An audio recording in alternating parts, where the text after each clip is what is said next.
gotta go in a little bit further because when I'm talking about something like to somebody who never knew that there were these situations in China that was information that was not getting out, and doctors and nurses reporting and being arrested, and you know what I mean. Like, this is somebody who doesn't watch social media, who's not connected to social media, who just watches TV.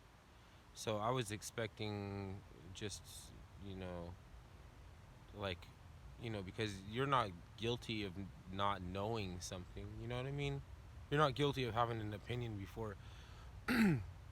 before you know about something. So I'm just like matter of factly speaking, and this person is like, you know, gonna shit. Oh, change the subject to climate change.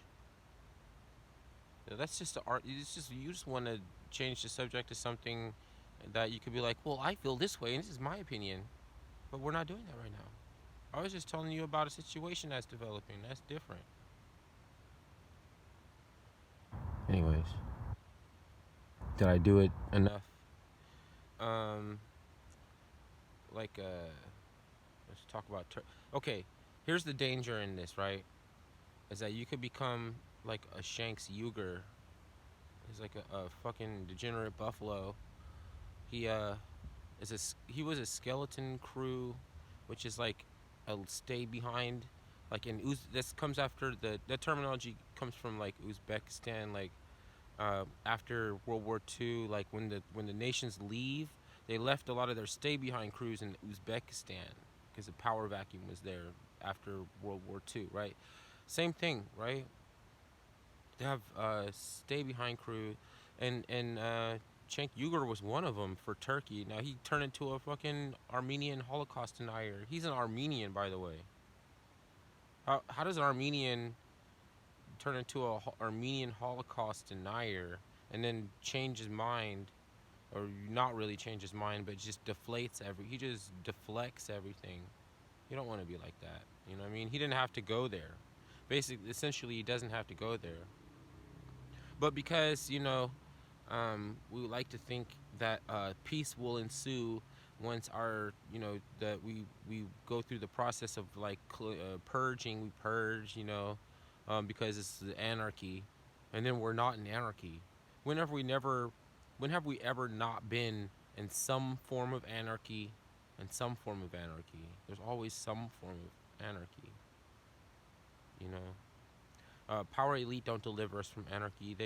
They take advantage of the chaos energy, basically. From nothing you get something. Never waste a good crisis. You never waste a crisis, because you can mediate for people, and you can come in as their rescuer, and occupy.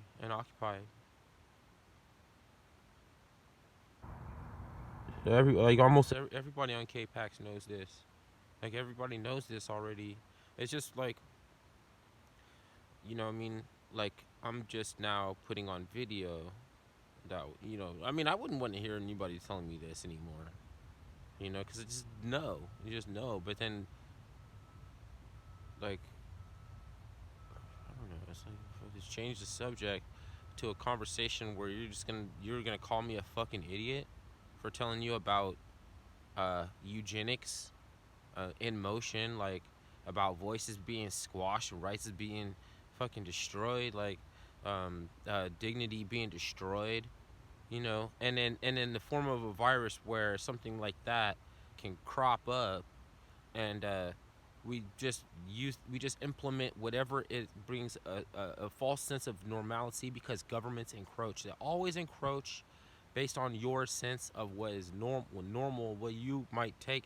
There's not no laws. It's not about laws. Those all are just a deteriorated form of the law of attraction, which is that you could say, given the look on your face and circumstances, or in light of things that are going on around you, that uh, if you are dumb, if you could provably say that you're stupid, then you go to jail for being stupid. Essentially, there are charges that stick on paper But they wouldn't take a chance of putting a charge like that on paper that wouldn't stick unless everybody was like, yeah, he's a fucking idiot, man.